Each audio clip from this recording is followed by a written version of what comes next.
Picture the scene. It's 7:15 p.m. on a Tuesday. The sun is dying behind the manicured oak trees of Oakhaven Reserve, casting these long, bruised shadows across the pavement. I'm pulling into my driveway after a 14-hour shift. My back feels like it's been worked over with a crowbar. My hands are stained with grease that no amount of Gojo soap will ever fully remove. And all I want, the only thing in the world I want, is to kiss my wife, hug my daughters, and dissolve into my recliner. But I don't get to do that. Instead, I'm greeted by a sea of neon orange. Sticky, aggressive, violation stickers are plastered on the driver's side window of every single vehicle in my circular driveway. My Ford F-150 work truck? Tagged. The girl's beat-up 2010 Toyota Corolla? Tagged. But the one that stops my heart, the one that makes the metallic taste of pure rage flood my mouth, is the sticker slapped on the window of the wheelchair-accessible van belonging to my wife, Elena. Elena has ALS. That van isn't a car. It's her legs. It's her freedom. It's the only reason she can leave the house for her infusions or just to see the sky from somewhere other than a window. Standing at the end of the driveway, looking like she just won the lottery, is Patricia Vance. She's the HOA president, a woman who moved here 2 years ago from a gated community in Connecticut and treats our neighborhood like her personal fiefdom. She's clutching a clipboard to her chest, wearing a smile that's all teeth and no warmth. "Good evening, Mr. Miller," she chirps, her voice dripping with fake concern. "We're just cleaning up the neighborhood. Standards, you know?" I'm peeling the sticker off the van, the adhesive fighting me, getting under my fingernails, and I look at her. She thinks she's cornered a helpless blue-collar grunt. She sees the grease on my shirt and assumes I'm nobody. She assumes I'm just another suburban dad she can bully into submission with fines and bylaws. But here is the critical piece of intelligence Patricia Vance was missing. Here is the landmine she just stepped on. I don't just drive a tow truck. I am Jackson Jax Miller, and I own Titan Recovery, the largest, most aggressive heavy-duty towing and recovery fleet in the county. I have contracts with the state police, the fire department, and half the insurance companies in the state. I know the towing code better than the politicians who wrote it. She just declared war on the one man in this zip code who has the heavy artillery to fight back. Let me back up so you understand the stakes. We moved to Oakhaven Reserve for a reason. It wasn't for the prestige. It was for the driveway. It's a massive corner lot with a circular pave that fits 6 cars easily.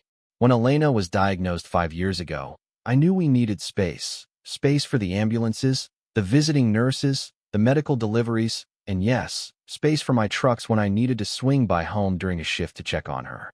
For years, it was paradise.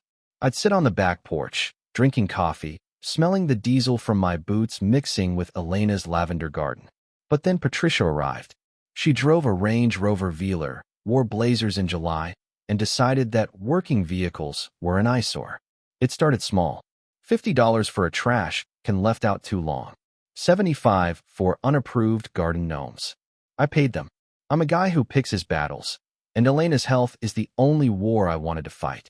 I even started parking my commercial rigs at my depot, adding an hour to my commute, just to keep the peace.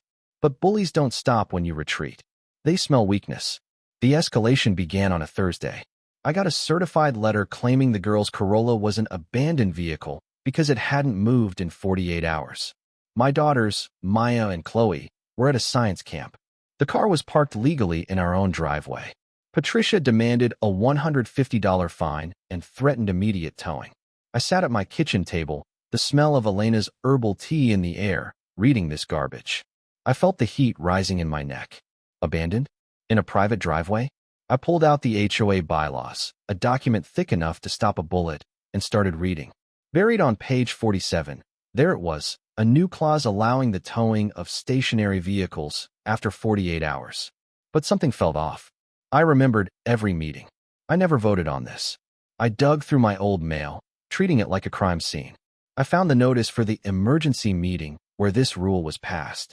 I checked the postmark. The notice was mailed 2 days after the meeting took place. In the state of Pennsylvania, an emergency HOA meeting requires 48-hour written notice to all residents. If the notice is late, the meeting is illegal. The vote is void. I marched into the next monthly meeting, armed with my evidence. The community center basement smelled like stale coffee and despair. 12 miserable neighbors sat on folding chairs. I slapped the envelope on the table. "This rule is illegal," I announced, voice shaking with adrenaline. "You didn't give notice. The abandoned vehicle clause is void." Patricia didn't even look up from her agenda. She just waved a manicured hand. "The postal service is slow, Mr. Miller. The vote stands. Pay your fines." She dismissed me like I was a child. But while she was talking, I pulled out my phone. "Speaking of rules," I said, my voice dropping an octave. "Who owns the white Range Rover parked in the fire lane outside?" The room went dead silent. "That's a violation of County Ordinance 847B, I said, smiling. "Blocking emergency access. That's an immediate tow and a $200 fine." Patricia's face turned a color I'd never seen on a human being, somewhere between plum and ash. "That is official HOA business," she stammered. "Fire lanes don't care about your business," I said. I didn't tow her that night. I wanted her to know I could. But that little victory just made her dangerous. 2 days later, she went nuclear. She issued a violation for Elena's wheelchair ramp. She claimed it extended 6 inches onto the community easement and obstructed the visual flow of the sidewalk. She demanded we remove it or face daily fines of $200. I found Elena crying in the kitchen that night. She was looking at the letter, her hands shaking, not from the disease, but from fear. "Jax," she whispered, "maybe we should move. I'm costing us too much money. I'm a burden." Hearing my dying wife apologize for existing, that broke something inside me. It snapped the last tether of my patience. I looked at her, wiped the tears from her cheeks, and made a promise. "We are not moving," I said. "And Patricia Vance is going to regret the day she learned to spell my name." Patricia wasn't working alone. She had a henchman, Arthur Pembroke, a retired bank manager who looked like a turtle without a shell. He was the VP, and together they launched a campaign of terror. They implemented a new rule. No vehicle could be parked in a driveway for more than 72 consecutive hours. This was targeted directly at working-class families who didn't have 3-car garages to hide their cars. The fines started raining down. 6 violations in 1 week. $900. They were trying to bleed me dry. But I knew something they didn't. State property rights supersede HOA bylaws. You cannot restrict a homeowner from parking a legal, registered vehicle on their own deeded property. I filed a formal complaint with the State Consumer Protection Bureau.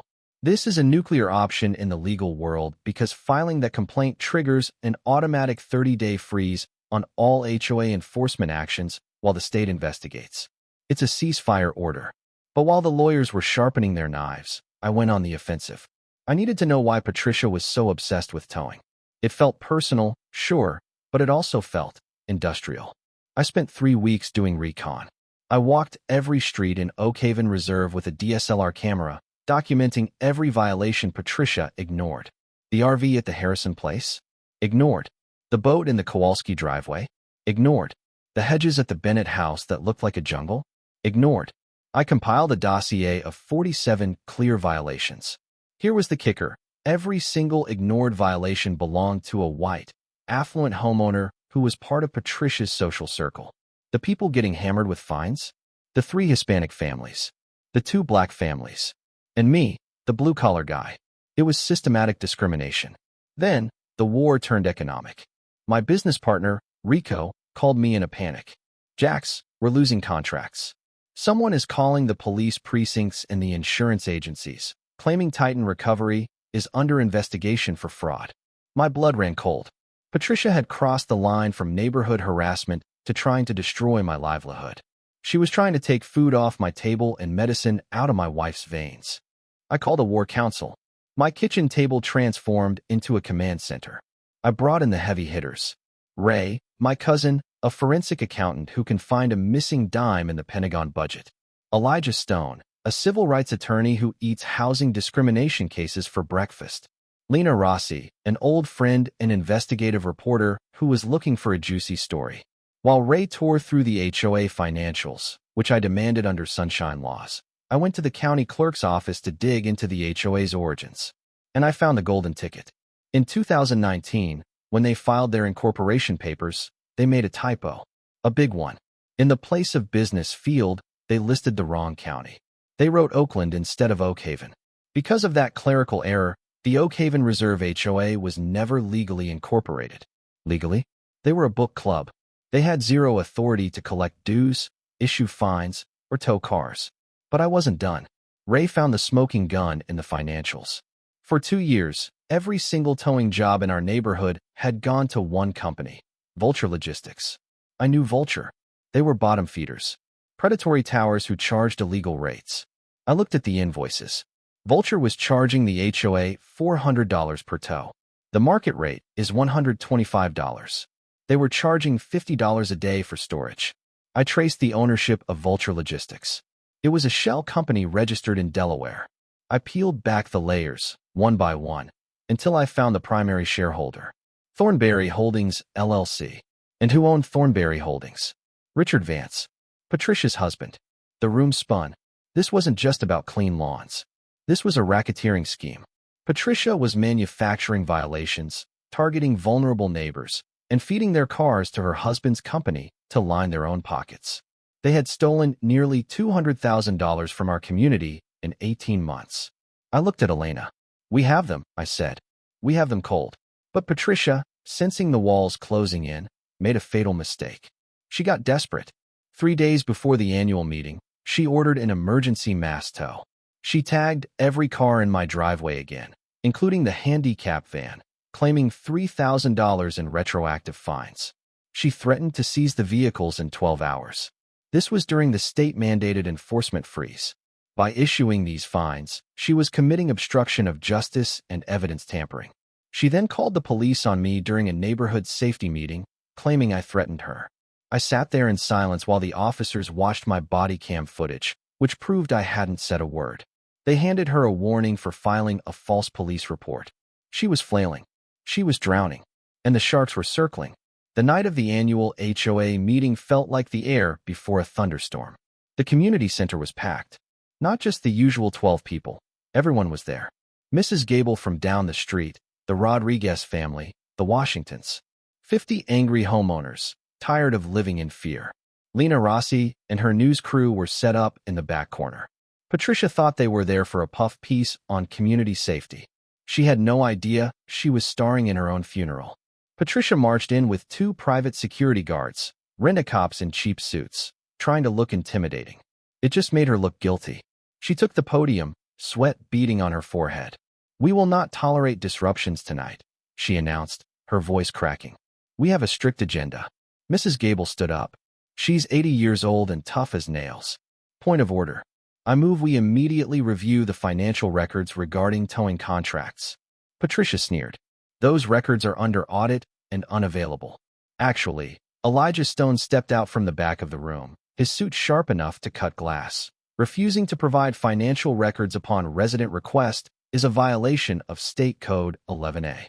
You have to show them. Now, the room murmured. Patricia looked like a deer in headlights. That was my cue. I stood up. I held a 3-inch binder in my hand. It hit the table with a heavy thud. "Ladies and gentlemen," I said, my voice projecting to the back of the room without a microphone. "I have the records right here." I walked to the front. The security guards looked at me, saw the look in my eyes, and wisely decided they weren't getting paid enough to stop me. "For the last 18 months, I began, holding up a spreadsheet.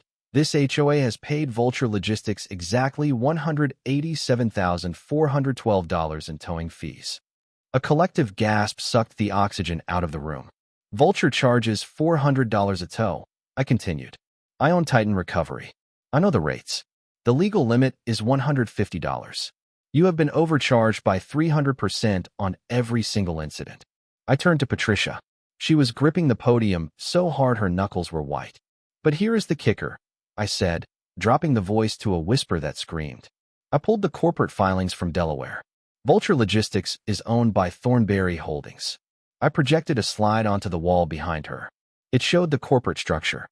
And Thornberry Holdings is owned by Richard Vance, Patricia's husband. The room exploded. It was pandemonium. People were on their feet, shouting, "Thief! Criminal!" Mrs. Rodriguez was crying, realizing her son's college money had gone to fund Patricia's vacations. Patricia tried to speak. It's a conflict of interest, maybe, but the services were rendered." "It's not a conflict of interest, Patricia," I said, cutting her off. "It's fraud. It's embezzlement. It's racketeering. Then, the state investigator, who had been sitting quietly next to Lena, stood up. He flashed his badge. "Mrs. Vance," he said, "I'm with the Attorney General's office. We are opening a formal criminal investigation. You need to step away from the podium." Arthur Pembroke, the VP, tried to save himself. "I move to remove Patricia Vance immediately." "Seconded," yelled 50 people at once. The vote was unanimous. But I had one last thing to say. "Effective immediately," I announced, looking at the crowd. Titan Recovery will be retrieving every single vehicle currently held by Vulture Logistics. I'm doing it pro bono, free of charge, no storage fees, no administrative costs. I am bringing your property home. The applause was deafening. It wasn't polite clapping, it was the sound of a liberation. Elena was weeping in her wheelchair, smiling at me, and in that moment, the weight of the last 2 years lifted off my chest. The aftermath. 6 months later, Oakhaven Reserve is a different world. Patricia Vance and her husband are currently facing federal charges for wire fraud and racketeering. Their assets have been frozen. Their Range Rover? Repossessed. Their house is on the market, listed as a distressed property. The class action lawsuit settled for a massive sum. We recovered over $300,000. Every neighbor got a check. Mrs. Gable went on a cruise. The Washingtons paid off their credit cards. For my family, the settlement fully covered Elena's medical treatments for the next 3 years and topped off the girls' college funds. But the best part? The stress is gone. Elena's health actually improved once the constant threat of harassment vanished. Our new HOA board, led by Mrs. Gable, hired Titan Recovery as the official vendor. We charge $125 a tow. We don't predatory tow. We treat people like neighbors. We took a portion of the settlement money and started the Fair Hall Foundation. We provide legal aid to other communities fighting predatory HOAs. We've already helped dismantle 3 other corrupt boards in the county. Tonight, I'm sitting on my back porch. The sun is setting. The air smells like jasmine and diesel. I can hear the cardinals chirping in Elena's garden. A Titan flatbed is parked in my driveway, gleaming in the twilight. Nobody is going to tow it. We won. We didn't just survive, we purified the place. We proved that you can't bully a man who knows his rights, loves his wife, and owns a fleet of tow trucks. But as I sit here, I have to ask you. We had to use hidden cameras, forensic accountants, and a state investigation just to park in our own driveways. Is this what it takes now? Do regular people have to become vigilantes just to stop the people in power from eating them alive? Drop a comment below. I want to know if you've ever had an HOA nightmare and how you fought back. I'm Jax Miller, and this was the story of how the tow truck driver took out the trash. Thanks for watching.